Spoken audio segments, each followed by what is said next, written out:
नमस्कार साथियों, आज इस देश के हर व्यक्ति को निर्णय करना पड़ेगा कि क्या मुसीबत में ऑक्सीजन पहुंचाना अपराध है, क्या रेमडेसिवियर का इंजेक्शन लेने में मरते हुए व्यक्ति की मदद करना अपराध है, क्या दवाई पहुंचाना मरीज तक अब इस देश में अपराध है, क्या बेड और वेंटिलेटर का इंतजाम करना अपराध है, क्या अस्पतालों में जाकर मरीज के जो साथ वाले लोग हैं उनको, एम्बुलेंस ड्राइवरों को खाना पहुंचाना अपराध है। लगता है नरेंद्र मोदी जी ने कहा कि हां ये अपराध है। इसीलिए आज भारतीय राष्ट्रीय युवा कांग्रेस के कार्यालय में बी श्रीनिवास जी और युवा कांग्रेस की पूछताछ के लिए दिल्ली पुलिस को अमित शाह जी और नरेंद्र मोदी जी ने भेजा है।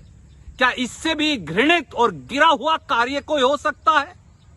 क्या मदद जो मोदी सरकार नहीं कर रही और कांग्रेस और युवा कांग्रेस कर रही है वो अब पाप है?